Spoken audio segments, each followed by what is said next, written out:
Arishesheni ya borithi ya Kajiado uria wari mũmbunge wa Arusha Tanzania Godbless Lema augite itua riake ria gwetha rĩũrĩro gũkũ bũrũri-inĩ ari hamwe na mũtumia wake na ciana ciao ithatu ni thutha wa kwamũkĩra ndũmĩrĩri iria cihana gũikia mũtũrĩre wake hatĩka-inĩ.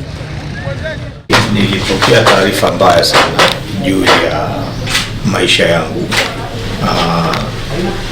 Nafahamu kwamba nimekimbilia Kenya kutafuta hifadhi ya maisha yangu, sio kwa sababu nimekimbia njaa ama nimekimbia kwa chakula, lakini maisha yangu na familia yangu. Wakiri wake George Wajakoya ni athaithanĩrĩire Lema ndagacokio Tanzania amukou nĩkuo etharĩte aigua mũtũrĩre wake ũrĩ ũgwati-inĩ thutha wake kwĩrĩkana kũnyũrũria ũhotani wa president wa Tanzania John Pombe Magufuli gĩthurano-inĩ.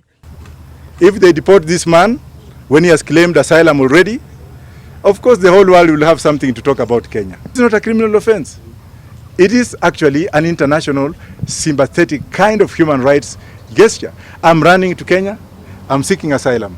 Ninafikiri serikali ya Kenya itakuwa makini kwamba kwa mtu anayekimbia kuuawa ama kuteswa ama kuzalilishwa ama kupigwa, sheria za kimataifa ziko wazi, mtu huyo huwezi kumrudisha anakokimbia.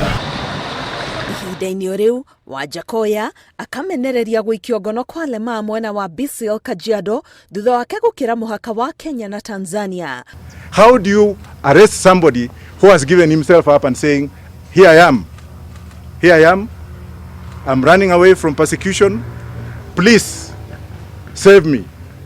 OCPD wa Kajiado Central Daudi Lonyorokwe ni ekirite mũkonde kũhingĩrwo kwa mũmbunge ũcio gũgĩtuĩka aranyitirwo nĩ ũndũ wa gũkorwo araingĩrire gũkũ bũrũri-inĩ atarĩ na maratathi ma honge cia thirikari. OCPD augĩte Lema nĩ ekũneanwo kũrĩ ũbarũthi wa Tanzania gũkũ bũrũri-inĩ nĩguo kũheana mwerekera ũrĩa ũkuoywo. Ngĩribotera Inooro TV, ngetwo Karo Kenyugo Mwaura.